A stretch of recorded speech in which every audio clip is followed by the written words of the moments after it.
എല്ലാവർക്കും നമസ്കാരം. ചിരപ്രസക്തമായൊരു വിഷയമാണ്. ഇന്നോ നാളെയോ ഇന്നലെ അങ്ങനെയല്ല, വളരെ വർഷങ്ങളായിട്ട് തുടർന്നു പോകുന്നൊരു സംസ്കാരത്തിൻ്റെ ഭാഗമാണ് മഹാഭാരതം. മഹാഭാരതത്തെ പറ്റിയിട്ടുള്ളൊരു ചർച്ച, അതും മഹാഭാരതത്തെ പറ്റി ഏറ്റവും മികച്ച 3 പുസ്തകങ്ങൾ എഴുതിയിട്ടുള്ള 3 പുസ്തകങ്ങൾ, അതിൽ കൂടുതലുണ്ട് പലപ്പോഴും.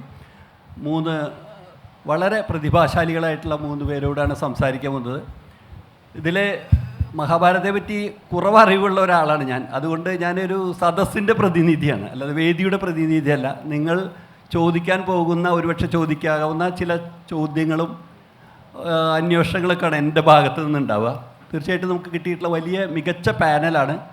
അപ്പോൾ അത് ഈ മഹാഭാരതത്തിൻ്റെ ഈ ഒരു സെഷൻ എന്തുകൊണ്ട് എന്നിങ്ങനെ ആലോചിക്കാറുണ്ട്. സമീപകാലത്തായിട്ട് ഇന്ത്യയിലും ഇപ്പോൾ വിശേഷിച്ച് കേരളത്തിലൊക്കെ ഇതിൻ്റെ നിരവധി ചർച്ചകൾ നടക്കുന്നുണ്ട്, പുസ്തകങ്ങൾ വരുന്നുണ്ട്, പ്രഭാഷണങ്ങൾ വരുന്നുണ്ട്. അതുകൊണ്ട് മഹാഭാരതം വളരെ ശ്രദ്ധയിലേക്ക് വന്നുകൊണ്ടിരിക്കുന്ന ഒരു കാലമാണ്. തന്നെയല്ല, അതിലൊരു വ്യത്യസ്തമായിട്ടുള്ള അഭിപ്രായങ്ങൾ, ജനാധിപത്യപരമാണ് എല്ലാ അഭിപ്രായങ്ങളും. ഈ വ്യത്യസ്തമായിട്ടുള്ള അഭിപ്രായങ്ങൾ, ഒന്നാമത്തെ കാര്യം, ഇത് തീർച്ചയായിട്ടും നമ്മുടെ പൈതൃകത്തെ മുന്നോട്ട് കൊണ്ടുപോകേണ്ടതാണ് എന്ന തരത്തിലുള്ള ഒരു ഇത് നമ്മുടെ പൈതൃകമാണ്, വളരെ മഹത്തായിട്ടൊരു സാഹിത്യകൃതിയാണ്, അങ്ങനെയുള്ളൊരു നിലപാട്. രണ്ടാമത്, നേരെ പലപ്പോഴും യുക്തിവാദികളുടെ ഇടയിൽ നിന്നൊക്കെ വരുന്ന വളരെ അന്ധവിശ്വാസ ജഡിലമായിട്ടുള്ള ഒരു കാര്യമാണ് ഇങ്ങനെയുള്ള ചർച്ചകൾ നടത്തുന്നത് എന്ന തരത്തിലുള്ളൊരു ഇത്. അതിനൊപ്പം തന്നെ കുറേ കൂടിയൊക്കെ ഒരു ദളിത് ചിന്തകളുടെയൊക്കെ വരുന്ന ബ്രാഹ്മണിക്കനായിട്ടുള്ള ഒരു പുനരുജ്ജീവനത്തിന് വേണ്ടിയുള്ള ശ്രമം കൂടി ഇതിലുണ്ട് എന്ന് പറയുന്ന പലതരത്തിലുള്ള ചർച്ചകൾ വരുന്ന ഒരു സമകാലിക സാഹചര്യത്തിലാണ് നമ്മൾ മഹാഭാരതത്തെ പറ്റിയിട്ടുള്ളൊരു ചർച്ച തുടങ്ങാനായിട്ട് ആരംഭിക്കുന്നത്. നമ്മുടെ ഭാഷയിൽ തീർച്ചയായിട്ടും വലിയ പരിശ്രമങ്ങൾ മഹാഭാരതത്തെ പറ്റി ഉണ്ടായിട്ടുണ്ട്. 1950 കൃഷ്ണമാരാരുടെ ഭാരത പര്യടനം വരികയുണ്ടായി. അദ്ദേഹത്തിൻ്റെ ഭാരത പര്യടനം വരുന്ന ഒരു രാഷ്ട്രീയ സാഹചര്യമുണ്ട്. നമ്മുടെ വിഭജനം കഴിഞ്ഞിട്ടുള്ള സമയമായിരുന്നു. ഒരുപാട് ദുരന്തങ്ങളും ഒക്കെ നടന്ന സമയത്ത് മറ്റൊരു തരത്തിലുള്ള കുരുക്ഷേത്രം എന്ന് പറയാവുന്ന സാഹചര്യം നേരിട്ട സമയത്താണ് മഹാഭാരതത്തിൻ്റെ വലിയ ഉൾക്കാഴ്ചകളുള്ളൊരു പഠനമായിട്ട് മഹാഭാരതത്തിനെ പറ്റി ഭാരത പര്യടനം മാരാരെ എഴുതുന്നത്. അതിനുശേഷം പല പല പഠനങ്ങൾ, വിശ്രുതമായിട്ടുള്ള നോവലുകൾ, ഇപ്പോൾ രണ്ടാമൂഴം പോലെ, PK ബാലകൃഷ്ണൻ്റെ ഇനി ഞാൻ ഉറങ്ങട്ടെ പോലെ, അങ്ങനെ ഒരുപാട് രചനകൾ, കഥകൾ, ഇപ്പോൾ NS മാധവനൊക്കെ ഒരു സീരീസ് ഓഫ് കഥകൾ ചെയ്തിട്ടുണ്ട് ഇതിലൊക്കെ. അങ്ങനെ തുടർന്നു പോവുകയാണ്. ആ സമയത്താണ് ഇപ്പോൾ ഈ നമ്മുടെ കൂടെയുള്ള 2 പേര് വലിയ പുസ്തകങ്ങളായിട്ട് വരുന്നു. പിന്നെ കൂടാതെ തന്നെ പ്രഭാഷണങ്ങളിലൂടെയും മറ്റൊരു പുസ്തകത്തിലൂടെ സുനിൽ പിള്ളയിടം, അങ്ങനെ പലരും ഈ വിഷയത്തിലേക്ക് നമ്മളെ ഉന്മുഖരാക്കിയിട്ടുണ്ട്. പക്ഷെ ഇത് രണ്ടുമല്ല, ഞാൻ ആദ്യം 2 പേരും അല്ല ചോദിക്കാൻ പോകുന്നത്. ഞാൻ ചോദിക്കാൻ പോകുന്നത് ജയമോഹനായിട്ടാണ് തുടങ്ങാൻ പോകുന്നത്. ജയമോഹൻ തീർച്ചയായിട്ടും പരിചയപ്പെടുത്തേണ്ട ഒരാളല്ല. വേറൊരു രീതിയിൽ മലയാളിയുടേതെന്നും തമിഴ് നാട്ടുകാരെന്നും വിശ്വസിക്കുന്ന ഒരു എഴുത്തുകാരൻ, വളരെ പ്രശസ്തനായിട്ടുള്ള ഒരു ദ്വിഭാഷ എഴുത്തുകാരൻ എന്ന് വേണമെങ്കിൽ പറയാം. നിർഭാഗ്യവശാൽ അദ്ദേഹത്തിൻ്റെ വളരെ വിഖ്യാതമായ പല കൃതികളും നമ്മുടെ ഭാഷയിൽ വന്നിട്ടില്ല. അതിൻ്റെ ഒരു പ്രശ്നമുണ്ട്. എങ്കിൽ പോലും വന്നിടത്തോളം നമ്മൾ അദ്ദേഹത്തെ വളരെയധികം സ്നേഹത്തോടെയും ആദരവോടെയും കാണുന്നു. അപ്പോൾ ജയമോഹനായിട്ടുള്ള ഒരു ചോദ്യമാണ്. ആ പുസ്തകത്തിൻ്റെ ഒരു പ്രത്യേകത, ഈ 2 പുസ്തകങ്ങൾ നമ്മൾ വായിച്ചിട്ടുണ്ട്, മിക്കവാറും ആളുകൾ വായിച്ചിട്ടുണ്ട്. പക്ഷേ ജയമോഹൻ്റെ പുസ്തകം അത്ര വായിച്ചിട്ടില്ല എന്ന് മാത്രമല്ല, വായിക്കാനുള്ളൊരു സാധ്യത ഉണ്ടോ എന്ന് വരെ ഞാൻ സംശയമുണ്ട്. കാരണം മലയാളത്തിലേക്ക് തമിഴിൽ 26,000 പേജുകളുള്ള 26 വോള്യങ്ങളൊരു പുസ്തകമാണ് അദ്ദേഹം ഇറക്കില്ല. 26 വ്യത്യസ്തമായിട്ടുള്ള നോവലുകളിൽ വെൺമുരശ് എന്ന് പറയുന്ന വളരെ ഇപ്പോൾ തമിഴിൽ വളരെ ചർച്ച ചെയ്യപ്പെട്ടിരിക്കുന്ന ഒരു വലിയ ബൃഹത് ഗ്രന്ഥം അദ്ദേഹം എഴുതിയിരിക്കുന്നു. 26 നോവലുകൾ. നമ്മൾ മഹാഭാരതം തന്നെ KC നാരായണൻ്റെ പുസ്തകത്തിൽ നോക്കി 6,000 പേജുള്ളൊരു പുസ്തകമായിട്ട് വേണമെങ്കിൽ കണക്കാക്കാം. 1,00,000 പദ്യങ്ങളുള്ള, അല്ലെങ്കിൽ ഗ്രന്ഥം എന്നാണ് പറയുന്നത്, അത് ഗ്രന്ഥങ്ങളുള്ളൊരു പുസ്തകമായിട്ടാണ്. പക്ഷേ ഇതൊന്നുമല്ല, 26 ലോകത്തിലെ തന്നെ ഏറ്റവും വലിയ നോവൽ എന്നാണ് വിശേഷിപ്പിക്കപ്പെടുന്നത്. അപ്പോൾ എനിക്ക് ചോദിക്കാനുള്ളത്, ഈ വെൺമുരശ് അഥവാ വിശുദ്ധ വിളംബരം എന്നാണ് അതിൻ്റെ തർജ്ജമ എന്ന് ഞാൻ മനസ്സിലാക്കുന്നത്. അപ്പോൾ ഞങ്ങൾ മിക്കവാറും ഇവിടെ ആരും ഇത് വായിച്ചിട്ടുണ്ടാവില്ല, തമിഴ് അറിയുന്നവരല്ലാതെ. ഈ രചനയിലേക്ക് അങ്ങ് വരാനുണ്ടായ കാരണം, അതിൻ്റെ രചനയുടെ പ്രക്രിയ, അതുപോലെ തന്നെ ഇത്രയും വലിയൊരു പുസ്തകം പ്രസാദനം ചെയ്യുന്നു, വായന, ഇതിനെയൊക്കെ പറ്റി ഒരു അങ്ങയുടെ ഒരു വിവരണം കേൾക്കാൻ തീർച്ചയായിട്ടും എല്ലാവർക്കും താല്പര്യമുണ്ടാവും.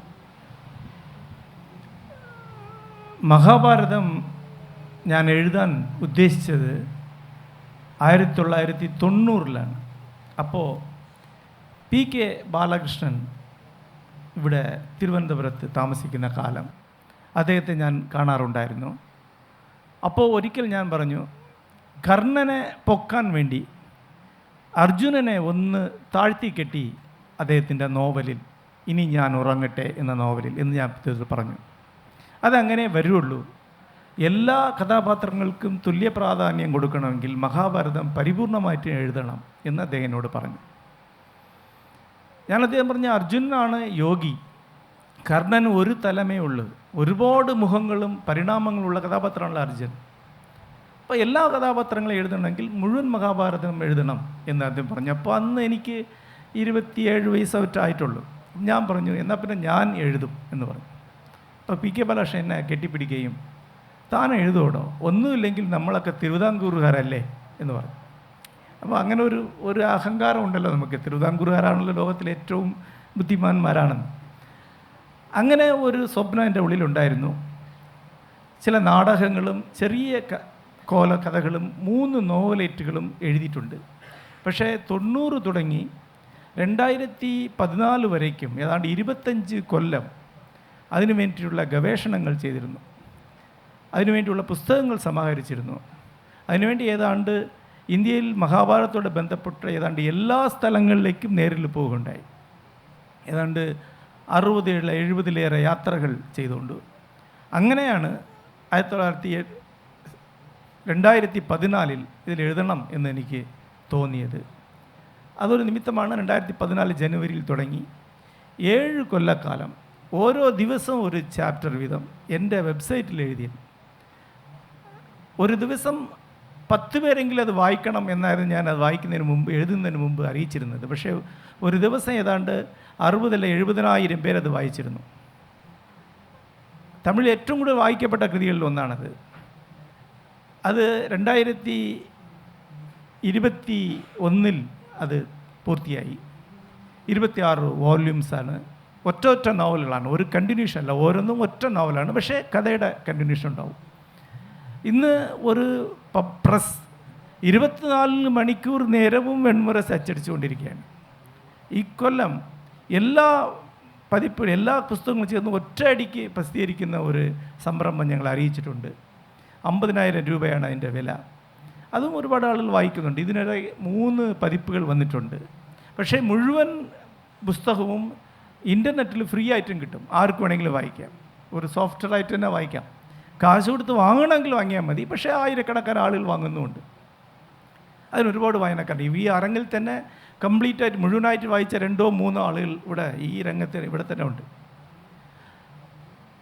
മഹാഭാരതത്തിനെ എന്തിനാണ് എഴുതുന്നത് അല്ല എഴുതാൻ തോന്നിയത് എന്നതിനൊരു കാരണമുണ്ട്.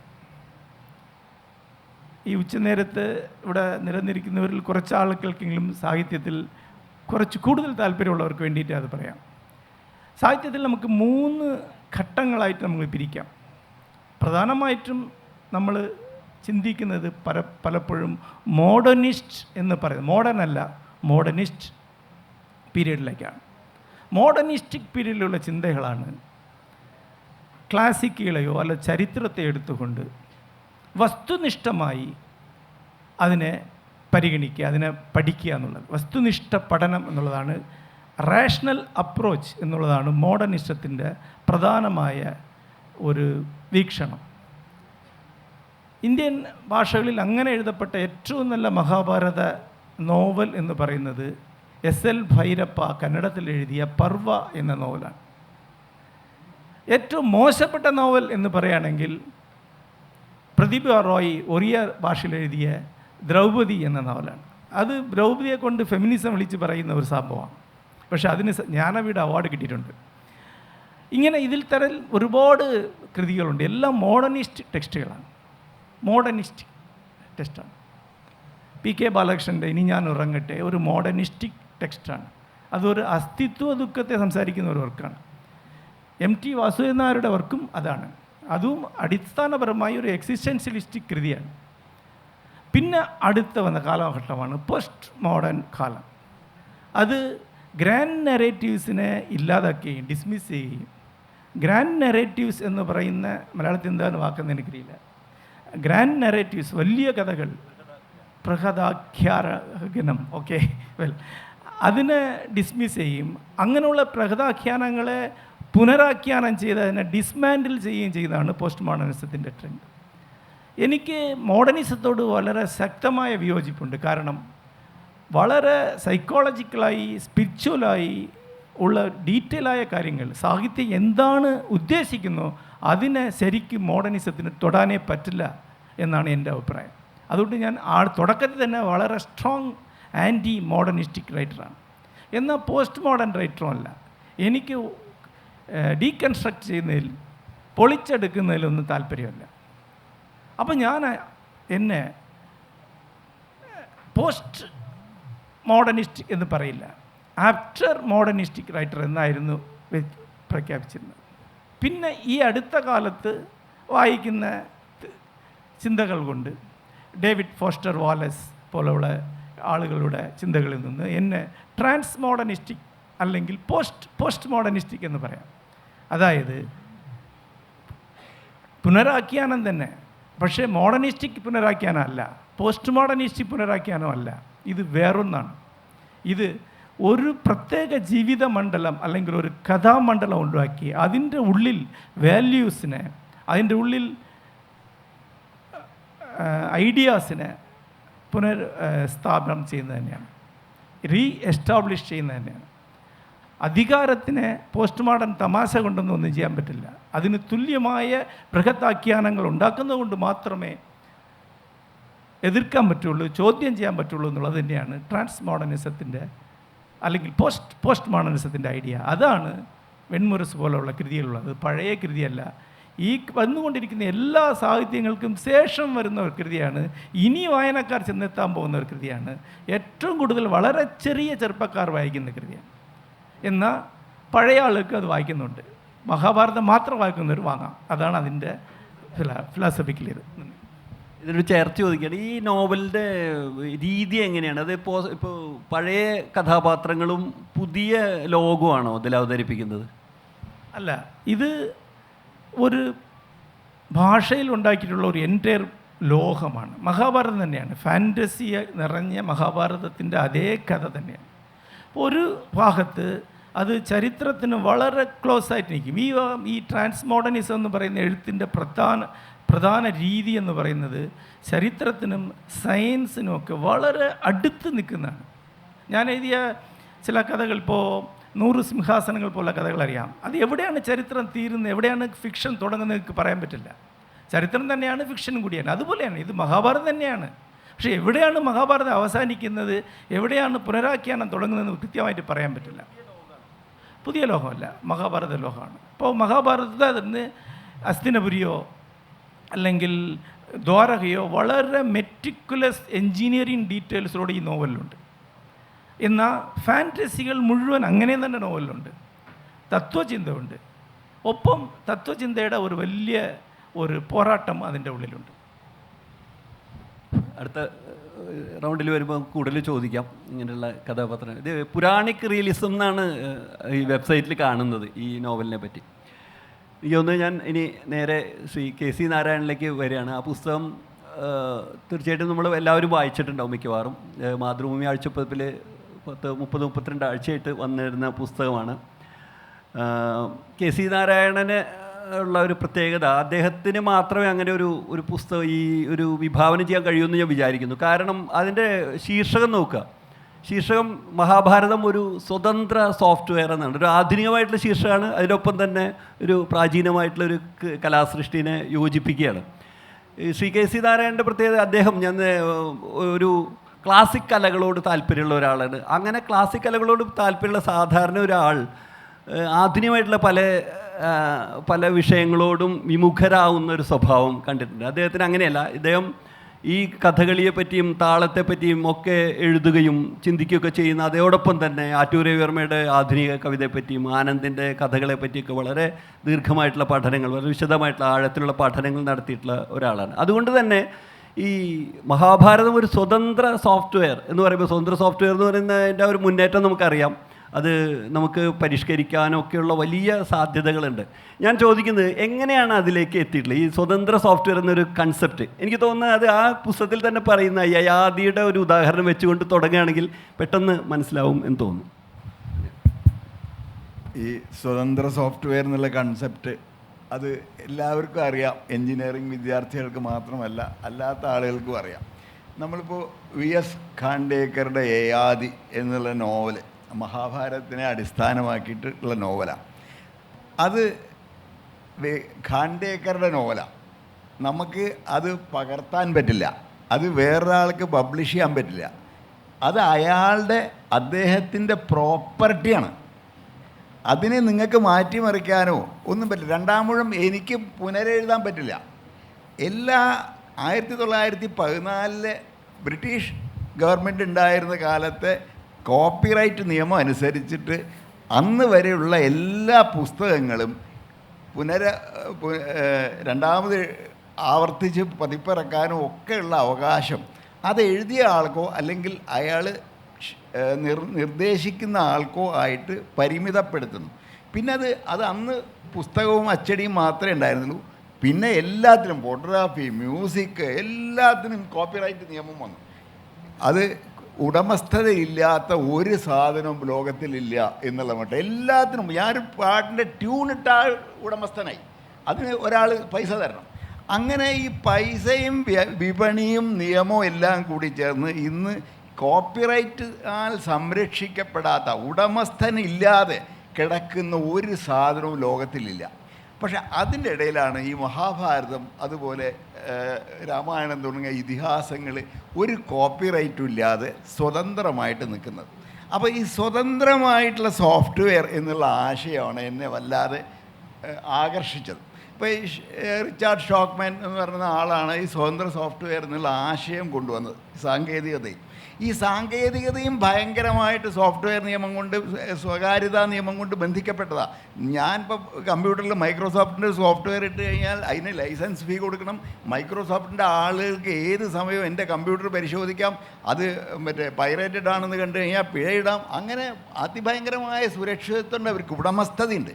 അങ്ങനെ ഇരിക്കുമ്പോഴാണ് ഈ സ്വതന്ത്ര സോഫ്റ്റ്വെയർ എന്നുള്ള ആശയം വരുന്നത്. ആ ആശയം എന്താണെന്ന് വെച്ച് കഴിഞ്ഞാൽ ആർക്കും നമുക്കത് പകർപ്പെടുത്ത് എല്ലാവർക്കുമായിട്ട് വിതരണം ചെയ്യാം. മാത്രമല്ല ആ പകർപ്പെടുക്കാനുള്ള സോഴ്സ് കോഡ് കൂടി നമുക്ക് തരും ചെയ്യും. അപ്പോൾ അതോടുകൂടി അത് എല്ലാ തരത്തിലുള്ള ഉടമസ്ഥതാ നിയമങ്ങളിൽ നിന്നും മുക്തമായി കഴിയും. ഇങ്ങനൊരു സംഗതി ഇത് ആദ്യകാലം മഹാഭാരതം എഴുതുന്ന കാലം മുതൽക്ക് തന്നെ ഉണ്ടായിരുന്നു. അതാണ് കണ്ടെത്തുന്നത്. ഇപ്പോൾ മഹാഭാരതം എഴുതി പൂർത്തിയാക്കുന്ന കാലത്ത് തന്നെ ഭാസൻ അതിൽ ദുര്യോധനെ മുഖ്യ കഥാപാത്രമാക്കിയിട്ട് നാടകങ്ങൾ എഴുതാൻ 15 നാടകങ്ങൾ കണ്ടെത്തിയാൽ 5 എണ്ണവും അദ്ദേഹം മഹാഭാരതത്തിനെ അടിസ്ഥാനമാക്കി എഴുതിയതാണ്. ഭാഗവതം വലിയ ഒരു പുനർനിർമ്മാണമാണ്. അതിൻ്റെ ഉള്ളിൽ തന്നെ നിന്നുകൊണ്ട് അതിനെ മാറ്റി എഴുതിയതാണ്. വ്യാസൻ തന്നെയാണ് അത് എഴുതിയിട്ടുള്ളത്. അങ്ങനെ ഓരോ കാലത്തും അതിന് മാറ്റി എഴുത്തുകളുണ്ടായി. ഉദാഹരണത്തിന് അക്ബറുടെ കാലത്ത് മഹാഭാരതം പേർഷ്യൻ ഭാഷയിലേക്ക് ട്രാൻസ്ലേറ്റ് ചെയ്യപ്പെട്ടു. അത് വെറും ട്രാൻസ്ലേഷൻ ആയിരുന്നില്ല, അത് വലിയ തമാശയാ ട്രാൻസ്ലേഷൻ. ഒരു ഭാഗത്ത് ഈ പേർഷ്യൻ പണ്ഡിതന്മാരിരിക്കും, മറ്റേ ഭാഗത്ത് ജൈനരും ബുദ്ധനും ബ്രാഹ്മണരും ഇരിക്കും. അപ്പോൾ രണ്ടുപേർക്കും അങ്ങോട്ടും ഇങ്ങോട്ടും സംസാരിക്കാൻ പറ്റില്ല, കാരണം രണ്ടുപേർക്കും രണ്ട് ഭാഷ അറിയില്ല. അപ്പോൾ നടുക്ക് ദ്വിഭാഷിയുണ്ട്. അപ്പോൾ ദ്വിഭാഷി ഒരു സംസ്കൃത ശ്ലോകം ചൊല്ലും, എന്നിട്ട് അതിൽ പേർഷ്യനിലല്ലാത്ത ഹിന്ദുവി എന്ന് പറയുന്ന ഭാഷയിൽ അതിൻ്റെ അർത്ഥം അങ്ങോട്ട് പറഞ്ഞു കൊടുക്കും. അപ്പോൾ അവർ അതിൻ്റെ അർത്ഥം എഴുതിയെടുക്കും. അങ്ങനെ എഴുതിയെടുത്ത് അക്ബർ ഇടയ്ക്കിടയ്ക്ക് വരും. അക്ബർക്ക് കർണനോട് ഭയങ്കര അതിലൊരു പ്രത്യേകമായുള്ള ആഭിമുഖ്യം ഉണ്ടായിരുന്നു, അയാളുടെ മനസ്സിലും അതുണ്ടായിരുന്നു.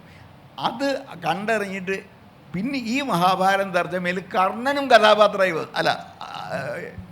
അക്ബർ ചക്രവർത്തി അതിൽ കഥാപാത്രമായി. ആലോചിച്ച് നോക്കൂ, പണ്ട് 2000 കൊല്ലം മുമ്പ് 1000 കൊല്ലം മുമ്പ് എഴുതിയ ഒരു ഭാരതത്തിൽ അക്ബർ ചക്രവർത്തി കഥാപാത്രമായി വരിക, അത് അത്ഭുതമല്ലേ? അങ്ങനെ കാലത്തിനെയൊക്കെ ഭേദിച്ചുകൊണ്ട് അക്ബർ വരുന്നു. പിന്നെ അതിന് ഈ മട്ടിൽ ഒരുപാട് വേരിയേഷൻസ്, സ്വതന്ത്രമായ കസ്റ്റമൈസേഷൻസ്, അങ്ങനെ പറയുന്നത് ഇലക്ട്രോണിക് സാങ്കേതിക ഭാഷയിൽ ഇങ്ങനെ കസ്റ്റമൈസ് ചെയ്തെടുക്കാം. എനിക്ക് വേണമെങ്കിൽ എൻ്റേതായൊരു മഹാഭാരതം ഉണ്ടാക്കിയെടുക്കാം എന്നുള്ള ഒരു അവസ്ഥ വന്നു. ഇതാണ് മഹാഭാരതത്തിൻ്റെ വലിയൊരു സാധ്യത. എത്രങ്ങാൻ കസ്റ്റമേഴ്സ് ഉണ്ടോ അവർക്കൊക്കെ ഒരു മഹാഭാരതം ഉണ്ടാക്കാം. അത്ര സാധ്യതയുണ്ട് ഇതിൽ. ആ ഒരു സാധ്യതയുടെ സമ്പന്നതയാണ് മഹാഭാരതത്തിനെ വീണ്ടും വീണ്ടും ആകർഷണീയമാക്കുന്നതും നമുക്ക് അതിനോട് അടുപ്പിക്കുന്നതും. എൻ്റേതായ മഹാഭാരതം എനിക്കതിന്ന് കൊത്തിയെടുക്കാനുള്ള അവസരമായിട്ട് അത് നിൽക്കുന്നതും അങ്ങനെ ഒരു ഉടമസ്ഥതാരഹിതമായിട്ടുള്ള ഒരവസ്ഥ കൊണ്ടാണ്. നമ്മൾ ഇനി ഡോക്ടർ കെ എസ് രാധാകൃഷ്ണനിലേക്ക് പോകാം. അദ്ദേഹത്തിൻ്റെ മഹാഭാരത വിചാരങ്ങൾ എന്ന പുസ്തകം സമീപകാലത്ത് ചർച്ച ചെയ്യപ്പെട്ടാണ്. അത് തന്നെയല്ല, നമ്മളത് മാതൃഭൂമിയുടെ വാരാന്ത പതിപ്പിലെ വളരെ ശ്രദ്ധ നേടിയിട്ടുള്ളൊരു പുസ്തകം, ഒരു ലേഖന പരമ്പരയായിരുന്നു. അതാണ് പിന്നീട് പുസ്തകമായിട്ട് വന്നത്. അപ്പോൾ അദ്ദേഹമായിട്ട് സംസാരിച്ചപ്പോൾ അദ്ദേഹം അതൊരു ചെറിയ പുസ്തകമാണെന്നാണ് പറയുന്നത്. അദ്ദേഹം ഇംഗ്ലീഷിൽ epistemology and aesthetics of Mahabharatam കുറേ കൂടി വലിയ 100-600 പേജുള്ള ഒരു പുസ്തകം ഇതേ വിഷയവുമായിട്ട് വിപുലീകരിച്ച രീതിയിൽ ഇറക്കിയിട്ടുള്ള ആളാണ്. അദ്ദേഹത്തെ പരിചയപ്പെടുത്തേണ്ട ഒരു ആവശ്യം ഇവിടെ ഇല്ല. കേരളത്തിലെ ഒരു വലിയ തത്വചിന്ത അധ്യാപകനും എപ്പിസ്റ്റോമോളജിയിലൊക്കെ വലിയ ജ്ഞാനശാസ്ത്രത്തിലെ വലിയ സംഭാവനകൾ ചെയ്തിട്ടുള്ള ഒരാളാണ് Shri doctor K S Radhakrishnan. അദ്ദേഹത്തിൻ്റെ പുസ്തകത്തിൻ്റെ ഒരു പ്രത്യേകത ഞാൻ നോക്കുമ്പോൾ അതിൽ അവതാരിക എഴുതിയിട്ടുള്ള ശ്രീകാന്ത് കോട്ടക്കൽ പറയുന്നത് ഭാരതത്തിൻ്റെ മഹാഭാരതത്തിൻ്റെ മേലിൽ അർത്ഥശൂന്യമായിട്ടുള്ള കുതിരകയറ്റം ഉണ്ടാവുകയോ അതുപോലെ തന്നെ വിലക്ഷണപരമായിട്ടുള്ള കണ്ടുപിടുത്തങ്ങളൊന്നും അതൊന്നും അല്ലായിരുന്നു അദ്ദേഹത്തിൻ്റെ ലക്ഷ്യം ഇത് എഴുതുമ്പോൾ.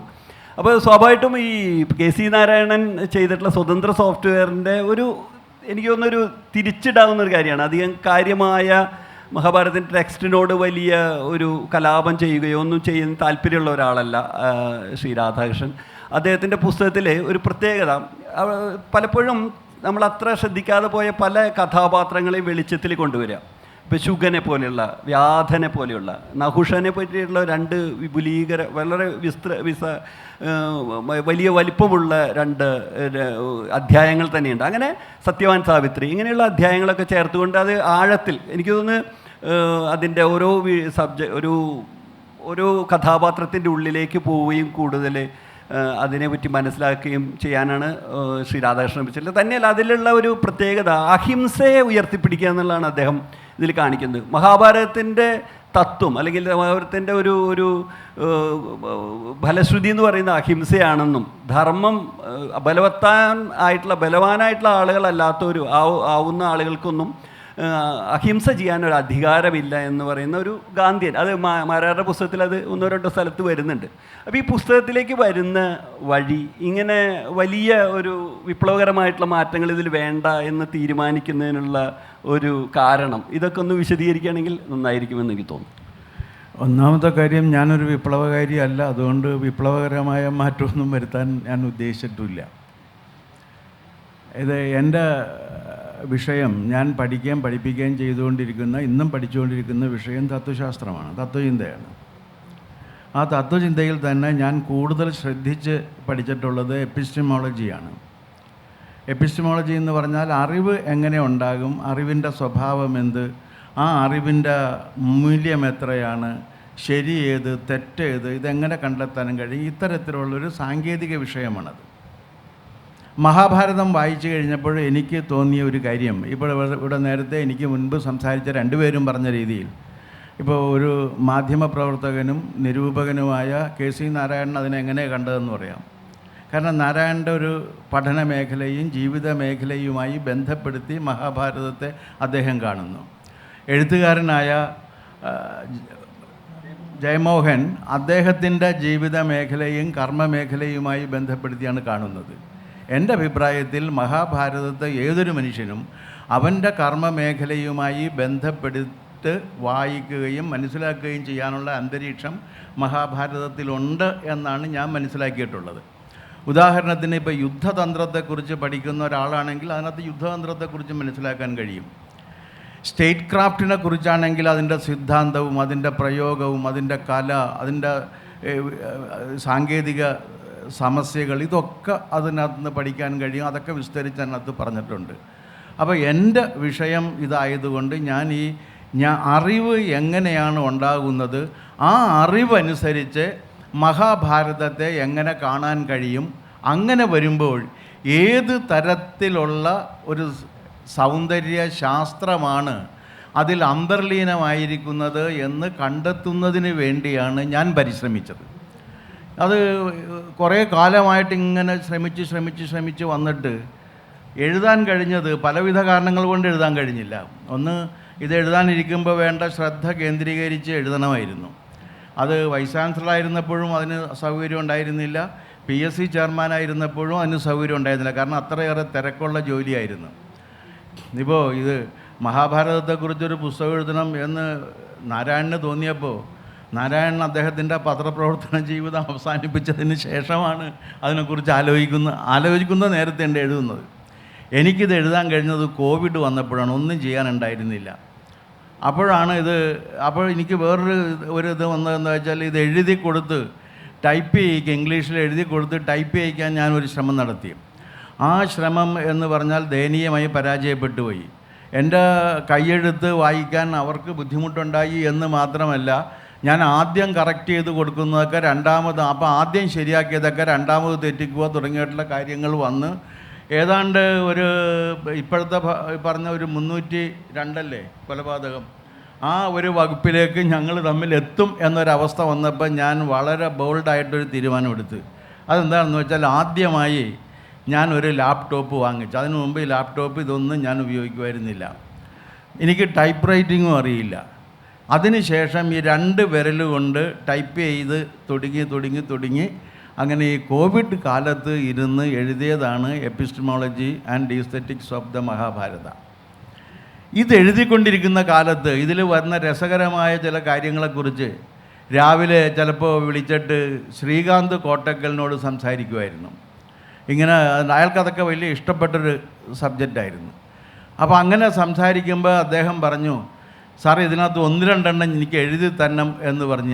ഞാൻ വേറൊരു കാര്യം എഴുതിക്കൊണ്ടിരിക്കുകയാണ്, അത് ഇപ്പം അങ്ങോട്ട് പോയി കഴിഞ്ഞാൽ അതിൻ്റെ അതിൽ കുഴപ്പമൊന്നുമില്ല, ഈ വലിയ കെട്ടിടങ്ങളൊക്കെ പണിയുമ്പോൾ ചീളുകളൊക്കെ തെറിച്ച് വീഴുമല്ലോ, എനിക്കത് മതി എന്ന് പറഞ്ഞ് ആ ഒരു യുക്തി എനിക്ക് ബോധിച്ചു.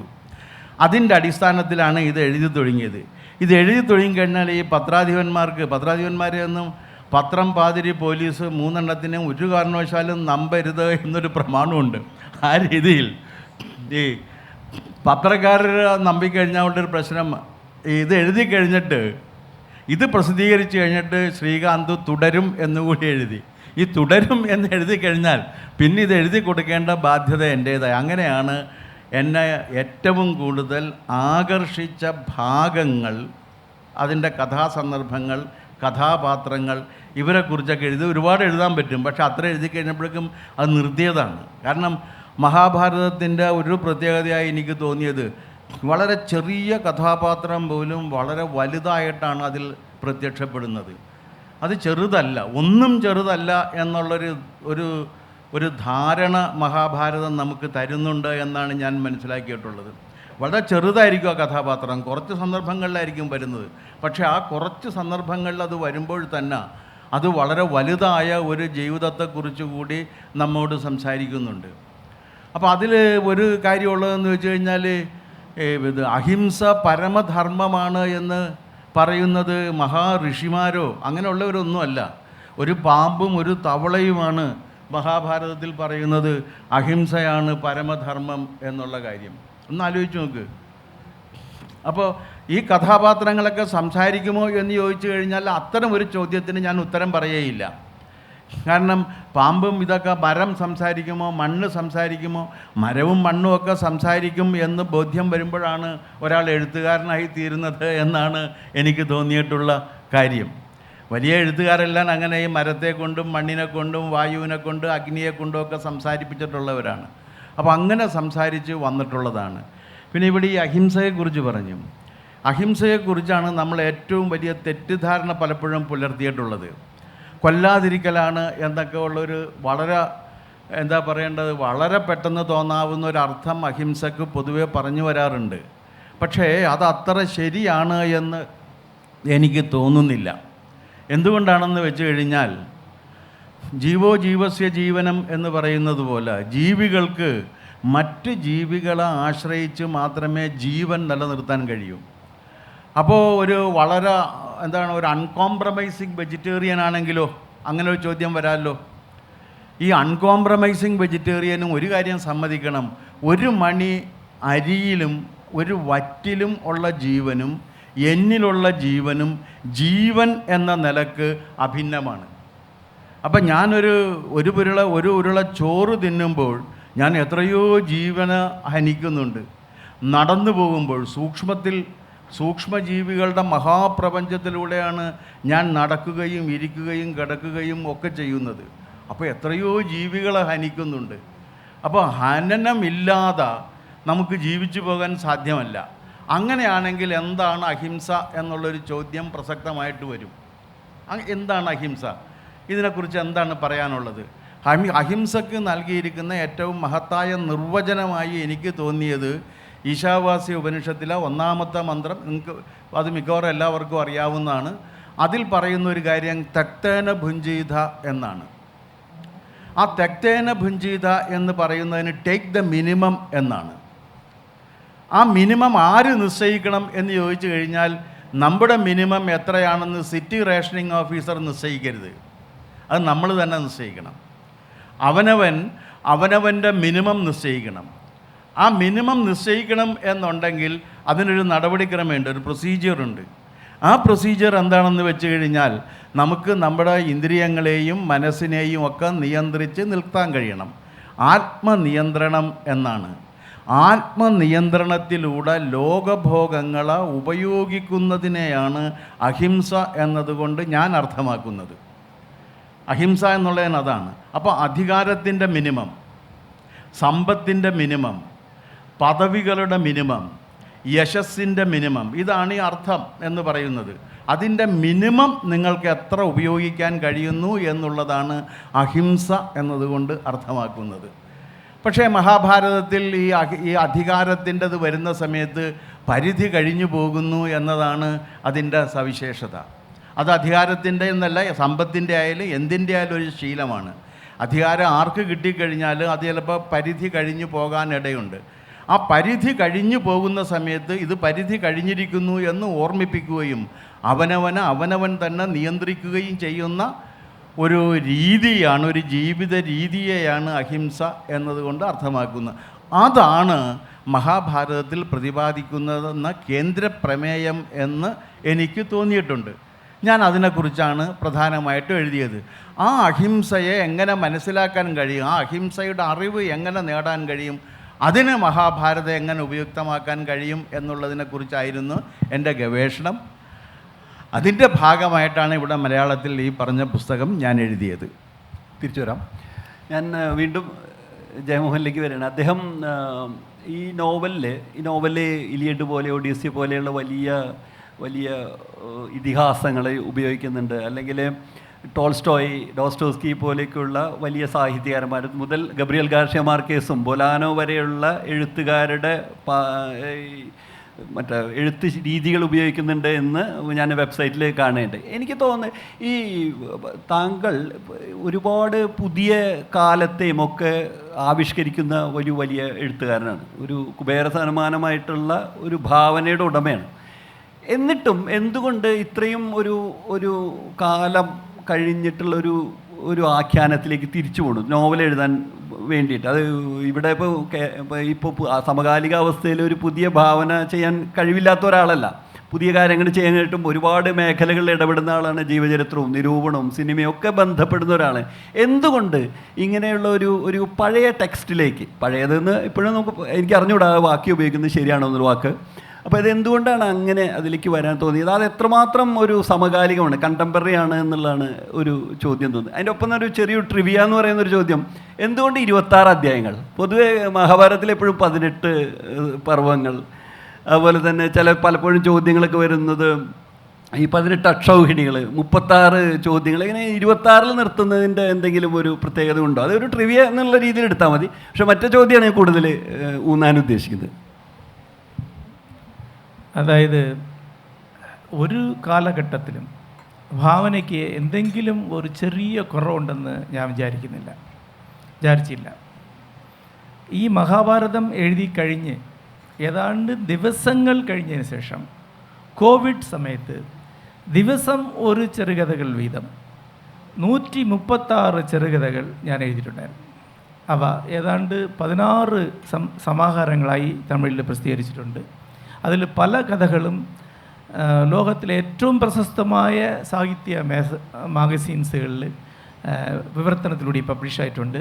തുടർച്ചയായിട്ട് ഇംഗ്ലീഷിൽ വരാൻ പോവുകയാണ്. 1-2 കഥകൾക്ക് ചില അവാർഡുകളൊക്കെ കിട്ടിയിട്ടുണ്ട്. ഇൻ്റർനാഷണൽ പ്രശസ്തമായ അവാർഡുകൾ കിട്ടിയിട്ടുണ്ട്. അതുകൊണ്ട് കഥ എഴുതുക എന്ന് പറയുന്നത് ഒരു കാര്യമല്ല, അതിൻ്റെ ഒരു ബ്രീത്തിങ് പോലത്തെ ഒരു സംഭവമാണ്. പക്ഷേ എന്തുകൊണ്ടപ്പം മഹാഭാരതം എഴുതി എന്നുള്ള ചോദ്യത്തിന്, ഇന്ത്യയിൽ വൈഷ്ണവ ട്രഡീഷൻസ് ചിലതുണ്ട്. പ്രധാനമായും 4 ട്രഡീഷനാണുള്ളത്.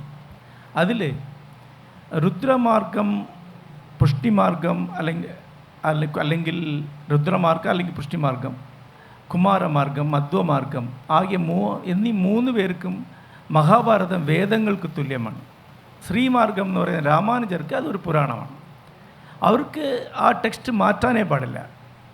അക്ഷരം പ്രതി അങ്ങനെ പഠിക്കുകയും അങ്ങനെ ബിലീവ് ചെയ്യുകയും അങ്ങനെ ഫോളോ ചെയ്യുകയും ചെയ്യുന്ന ഒരു സംഭവമാണ് അവർക്ക് മഹാഭാരതം, ഈ 3 ട്രഡീഷൻ. പക്ഷേ അവരെല്ലാവരും മഹാഭാരതം ഏതെങ്കിലും ഒരു കാലഘട്ടത്തിൽ നിർത്തും. ഇതുവരയ്ക്കുള്ള ടെക്സ്റ്റാണ് വേദം, അതിനുശേഷമുള്ളത് ഞങ്ങൾ സ്വീകരിക്കില്ല. അങ്ങനെ ഒരു ലോക്ക് പോയിൻ്റ് അവരെല്ലാവർക്കും ഉണ്ടാവും. എന്തെന്ന് വെച്ചാൽ മഹാഭാരതം കഴിഞ്ഞ 3000-3500 കൊല്ലമായി തുടർച്ചയായി മാറിക്കൊണ്ടേയിരിക്കുന്ന ഒരു ടെക്സ്റ്റാണ്. മഹാഭാരതം പഠനങ്ങൾ കണ്ടാൽ അറിയാം, പ്രക്ഷിപ്തം എന്ന് പറഞ്ഞിട്ട് പിന്നീടുള്ള ചില ഭാഗങ്ങൾ എടുത്തു വെച്ചിട്ടുണ്ടാവും. ഏതൊരു മഹാഭാരത വെർഷൻ എടുത്താലും ഈ പ്രക്ഷിപ്തം മാറിക്കൊണ്ടേയിരിക്കും. ദക്ഷിണാത്യ പാഠം എന്ന് പറയുന്ന തെക്കൻ പാഠങ്ങളിൽ ഏതൊക്കെയാണ് പ്രക്ഷിപ്തമോ അതെല്ലാം നോർത്ത് ഇന്ത്യൻ പാഠങ്ങളിൽ അകത്തുണ്ടാവും. അപ്പോൾ എപ്പോൾ തുടർന്ന് മാറിക്കൊണ്ടിരിക്കുന്ന ഒരു ടെക്സ്റ്റാണ്. എന്തുകൊണ്ടത് മാറുന്നു? അതാണ് പ്രധാന ചോദ്യം. കാരണം അത് ഒരു ടെക്സ്റ്റല്ല, അത് ഒരു കൃതിയല്ല, അതൊരു സമാഹാരമാണ്. ഒരുപാട് കാലങ്ങളിൽ പലതരം ജ്ഞാന നൂലുകൾ, പലതരം എത്തിക്കൽ ടെക്സ്റ്റുകൾ അതിൻ്റെ ഉള്ളിലേക്ക് ചേർത്തിക്കൊണ്ടേയിരുന്നു. ഒരു എൻസൈക്ലോപ്പീഡിയ ഓഫ് ഇന്ത്യൻ വിസ്ഡം എന്നതിനെ പറയാം. ഒരു എൻസൈക്ലോപ്പീഡിക് സ്വഭാവം ഉണ്ടായി. എൻസൈക്ലോപ്പീഡിയ തന്നെ മൂലപാഠം വായിച്ചിട്ടുള്ളവർക്കറിയാം, നല്ലൊരു ഭാഗങ്ങളും വെറും എൻസൈക്ലോപ്പീഡിക് സ്വഭാവമുള്ളതാണ്. അതായത് ആദിപർവം കഴിഞ്ഞ് പാണ്ഡവർ കാട്ടിലേക്ക് പോയി കഴിഞ്ഞാൽ പിന്നെ നിരന്തരം വേറെ ഒറ്റപ്പെട്ട പുസ്തകങ്ങളാണ് വന്നുകൊണ്ടേയിരിക്കുന്നത്. പിന്നെ കഥ വരുന്നത് ഒരുപാട് കഴിഞ്ഞിട്ടാണ്. അപ്പോൾ ഇതൊരു grand collection of Indian mythology and belief and വിസ്ഡമാണ്. അപ്പോൾ ഈ മിത്തോളജി എന്ന് പറയുന്നത് മഹാഭാരതത്തിന് മുമ്പുള്ളതാണ്. പലപ്പോഴും ഇവിടെ ഒരുപാട് കാലം മുമ്പ് ശൂതന്മാർ പാടി അലഞ്ഞ പല കാര്യങ്ങളും മഹാഭാരതത്തിൻ്റെ ഉള്ളിലേക്ക് വന്നിട്ടുണ്ട്. അപ്പോൾ എന്താണ് എനിക്ക് കിട്ടുന്ന മഹാഭാരതം എന്ന് പറഞ്ഞാൽ a grand collection of basic ആർക്കിടൈപ്സാണ്. ഈ ആർക്കിടൈപ്സ് പറഞ്ഞ് എൻ്റെ കൾച്ചറിൻ്റെ യൂണിറ്റ്സാണ്, ക്രിയേറ്റീവ് യൂണിറ്റ്സാണ്. ഈ ക്രിയേറ്റീവ് യൂണിറ്റ്സ് കൊണ്ട് മാത്രമേ എനിക്ക് കൂടുതൽ ചിന്തിക്കാൻ പറ്റുള്ളൂ. അപ്പോൾ ഞാൻ എഴുതിയുള്ള വെൺമുരസ് എന്ന് പറയുന്നത് മഹാഭാരതത്തിൻ്റെ പുനരാഖ്യാനം എന്ന വാക്കിനേക്കാൾ കൂടുതൽ it's a reinvention of the basic archetypes of Indian culture എന്ന് വേണം പറയാം. അത് ഇങ്ങനെ പറയാം, ഒരു ബിൽഡിംഗ് ബ്ലോക്സുകൾ കൊണ്ട് ഇതിനു മുമ്പുള്ള സാഹിത്യകാരന്മാർ അവരുടേതായ ലോകം ഉണ്ടാക്കി. അതേ ബിൽഡിംഗ് ബ്ലോക്സ് കൊണ്ട് ഞാൻ എൻ്റേതായ ഒരു ലോകം ഉണ്ടാക്കി, അഴിച്ചു പണി. ഇത് അവരെ ഡിസ്മാൻഡിൽ ചെയ്തിട്ട് ഉണ്ടാക്കുന്നതല്ല, അവരെ റെഫ്യൂസ് ചെയ്തിട്ട് ഉണ്ടാക്കുന്നതല്ല. അതേ സെയിം ടൂൾസ്, അതേ സെയിം ബിൽഡിംഗ് ബ്ലോക്സാണ് എനിക്കുള്ളത്. ഞാൻ ഉണ്ടാക്കുന്നത് ഈ കാലഘട്ടത്തിന് വേണ്ടിയിട്ടുള്ള എത്തിക്സ്, മോറൽസ് ആൻഡ് വിസ്ഡം പ്രകടിപ്പിക്കാനുള്ള ഒരു ഇമാജിനറി വേൾഡാണ്. അപ്പോൾ എനിക്ക് കിട്ടുന്നത് അവിടെ നിന്നുള്ള ആർക്കിടൈപ്സാണ്. മഹാഭാരത് തന്നെ നിങ്ങൾ ശ്രദ്ധിച്ച് വായിച്ചു കഴിഞ്ഞാൽ അറിയാം, ഭീമൻ ഒരു ആർക്കിടൈപ്പാണ്. ഭീമൻ എന്ന ആർക്കിടൈപ്പാണ്. അതൊരു ഹെർക്കുലീസ് ആർക്കിടൈപ്പ്. അതുപോലെ ഭീമന് തുല്യമായ ആർക്കിടൈപ്പ് ലോകത്തിലെ എല്ലാ കൾച്ചറിലും ഉണ്ട്. മഹാഭാരത് തന്നെ ഭീമൻ ആവർത്തിക്കുന്നത് കാണാം. അതിന് മുമ്പ് തന്നെ ബലാഹാസ്വർ എന്നൊരു മഹർഷിയെ പറയുന്നത് ഏതാണ്ട് ഒരു ഭീമനാണ്. അതിനു മുമ്പ് ദേവാവി ബാൽഹികർ എന്നവരുണ്ട്. അത് ബാൽഹികനെ പറ്റി പറയുമ്പോൾ അതൊരു ഭീമനാണ്. അപ്പോൾ ഭീമൻ തന്നെ ആവർത്തിക്കുന്നുണ്ട്. അപ്പോൾ അതൊരു ആർക്കിടൈപ്പാണ്. അങ്ങനെ ഒരുപാട് ആർക്കിടൈപ്പുകൾ കൊണ്ട് ഉണ്ടായ ഒരു ലോകമാണ് മഹാഭാരതം. അത് ഇന്നുള്ള ഫിക്ഷന് വേണ്ടി എടുത്ത് കുറച്ചുകൂടി ഡെവലപ്പ് ചെയ്യാൻ ഞാൻ ചെയ്യുന്നത്. അല്ല, ഈ കാലഘട്ടത്തിന് വേണ്ടി ചെയ്യുന്നത്. അതിൻ്റെ പേരാണ് ഞാൻ ഉദ്ദേശിക്കുന്ന ട്രാൻസ് മോഡേണിസം അല്ലെങ്കിൽ പോസ്റ്റ് മോഡേണിസം.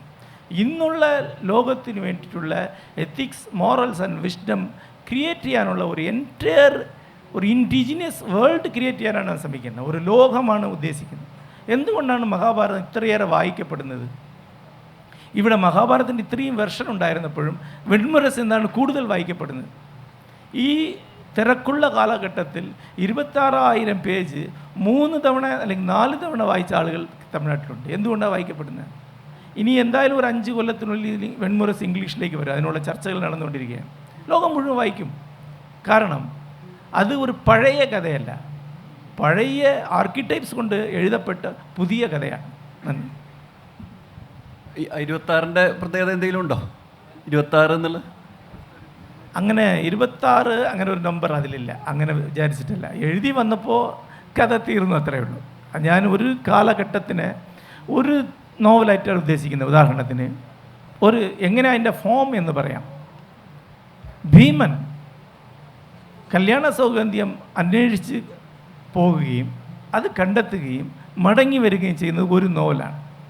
ആ നോവലിൻ്റെ ഉള്ളിലാണ് ദേവയാനിയിൽ തുടങ്ങി മഹാഭാരതത്തിലുള്ള എല്ലാ എല്ലാ അമ്മമാരുടെയും കഥകൾ വരുന്നത്. അതുപോലെ പാശുപതം അന്വേഷിച്ച് അർജുനൻ തുടങ്ങി അത് കണ്ടെത്തുന്നത് ഒരു നോവലാണ്. ആ നോവലിൽ കൂടിയാണ് വേദങ്ങൾ എന്നുള്ള ഒരു ഫിനോമിനൻ ഇന്ത്യയിൽ എങ്ങനെ ഉണ്ടായി, എങ്ങനെ അതിൻ്റെ വെർഷൻസ് ഉണ്ടായി, എന്തൊക്കെ വേദിക് ദൈവങ്ങളുണ്ട്, എല്ലാം ആ ഒരു നോവലിൽ വരും. ഇങ്ങനെ ഒരു നോവലായിട്ട് തിരിക്കുമ്പോൾ 26 നോവലായി ആയി, അത്രയേ ഉള്ളൂ. അതിനൊരു കണക്ക് ഞാൻ വെച്ചിട്ടില്ല. എല്ലാവരും പരിഭാഷ കാത്തിരിക്കുന്നു, വായിക്കപ്പെടട്ടെ. നമുക്ക് സമയം കുറച്ച് കുറവുണ്ട്, അതുകൊണ്ട് വളരെ ചെറിയ ഹ്രസ്വമായിട്ട് 2 ചോദ്യങ്ങൾ ചോദിക്കാമെന്ന് വിചാരിക്കുന്നു. ഒന്ന്, ശ്രീ കെ സി നാരായണനോട്, ഈ സ്വതന്ത്ര സോഫ്റ്റ്വെയർ എന്നുള്ള പുസ്തകത്തിലെ വളരെ പ്രധാനപ്പെട്ട ഒരു അദ്ദേഹത്തിൻ്റെ കണ്ടെത്തലല്ല, പക്ഷെ അദ്ദേഹം അത് ഉപയോഗിക്കുന്നുണ്ട്. അത് മറ്റേ വെൻഡി ഡോണിഗറുടെ പുസ്തകത്തിൽ നിന്ന് ധർമ്മപുത്രരെ, അതായത് യുധിഷ്ഠിരൻ്റെ കഥാപാത്ര ചിത്രീകരണം, ആ ചിത്രീകരണത്തിൽ അശോക ചക്രവർത്തിയുടെ നിഴൽ വീണ് കിടക്കുന്നുണ്ട് എന്നുള്ളതാണ് അതിലുള്ള ഒരു പ്രധാനപ്പെട്ട ഒരു ഉന്നയിക്കുന്ന ഒരു പ്രശ്നം. അതിനെപ്പറ്റി അപ്പോൾ ബുദ്ധപാരമ്പര്യം നമ്മൾ മഹാഭാരതം ഇപ്പോൾ ഈ AD 3-ാം നൂറ്റാണ്ട് BC 3-ാം നൂറ്റാണ്ട് മുതൽ അങ്ങനെയുള്ള 600 വ്യത്യാസങ്ങളുണ്ടാവാം. എങ്കിലും അവിടെയുള്ള ബുദ്ധപാരമ്പര്യം, ബുദ്ധമതത്തിൻ്റെ സ്വാധീനം എങ്ങനെ ഭാരതത്തിൻ്റെ കഥാപാത്ര ചിത്രീകരണത്തിൽ ഉപയുക്തമായി എന്നാണ് ചോദിക്കുന്നത്. ഞാൻ മഹാഭാരതം ഒരു വട്ടം വായിച്ചിട്ട്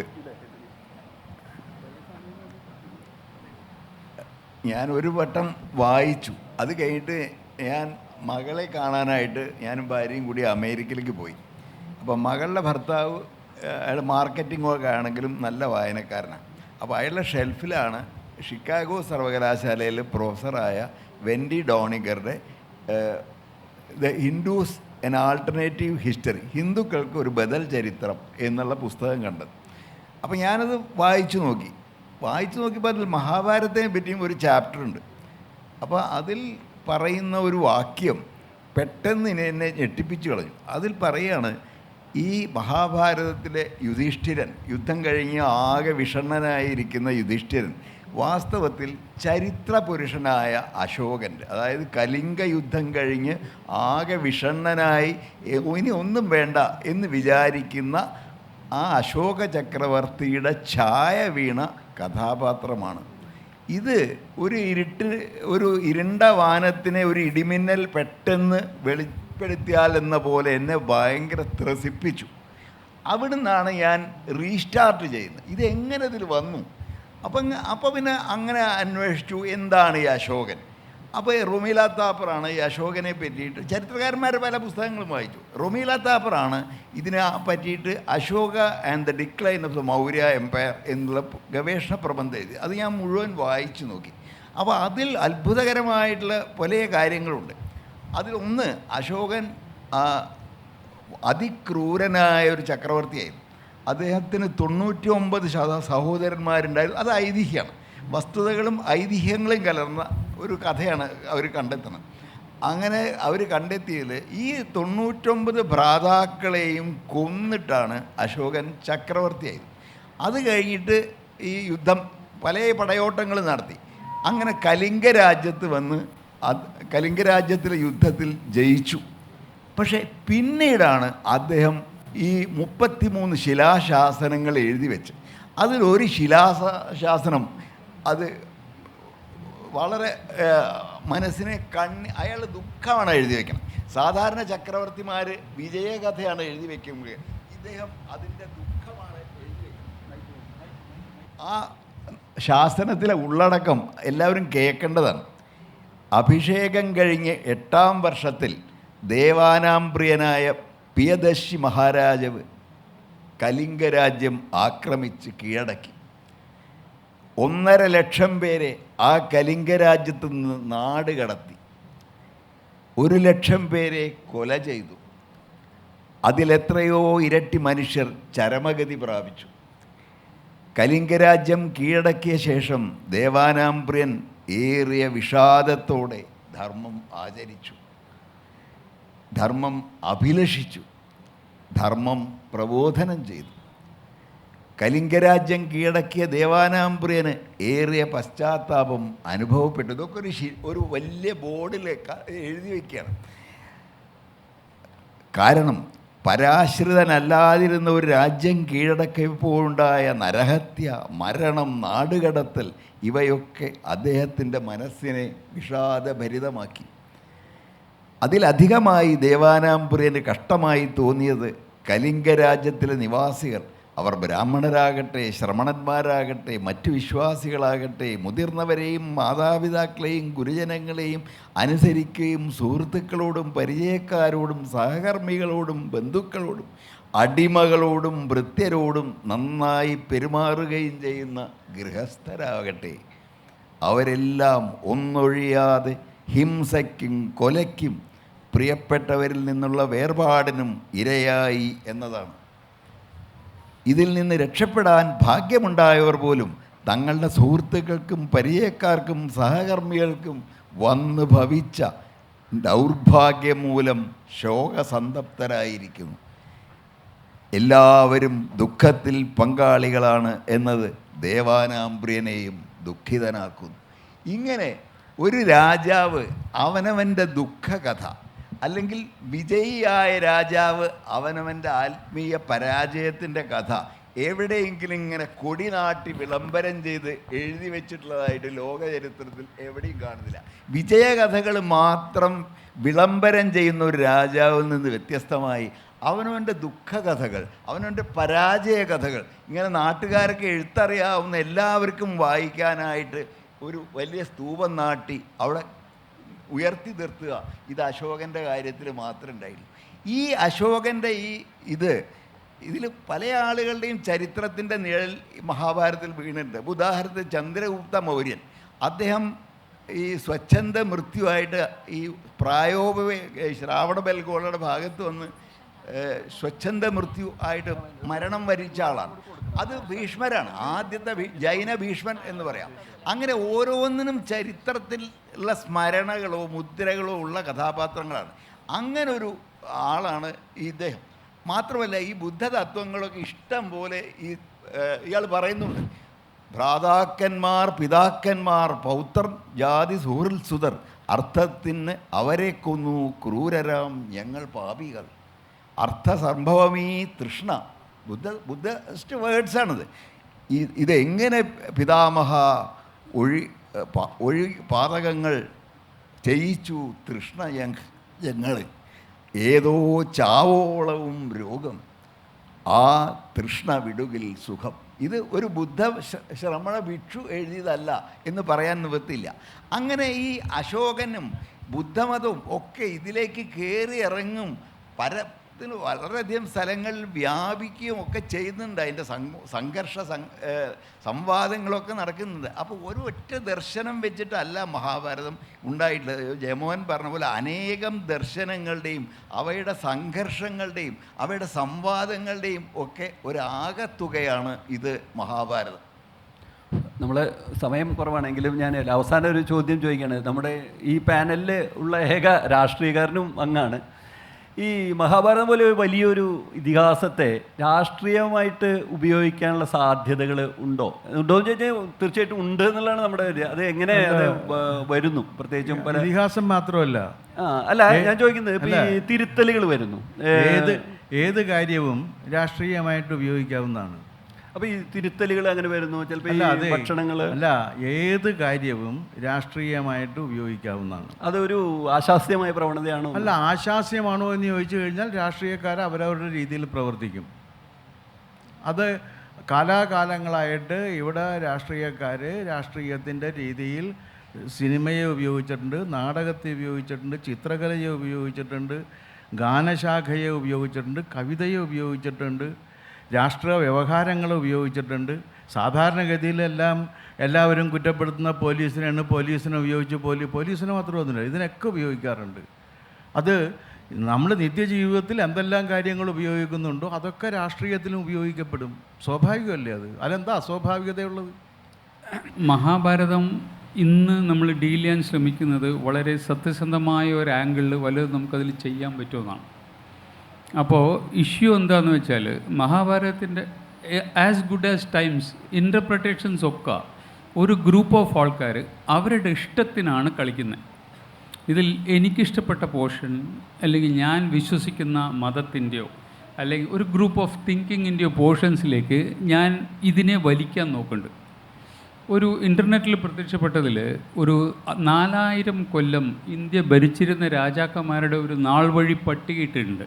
മഹാഭാരത വംശത്തിലെ ബന്ധുക്കളാണെന്നുള്ള മട്ടിൽ ആദ്യത്തെ കാലം മുതൽ ഇന്നേ വരെയുള്ള കാര്യത്തിൽ അപ്പോൾ നമുക്ക് വിശ്വസിക്കാവുന്ന ഒരു മഹാഭാരതം ടെക്സ്റ്റ് ചരിത്രവും മിത്തും കൂടെ കലർന്ന ഒരു ടെക്സ്റ്റ് ഉണ്ടാവുമോ ഇനി?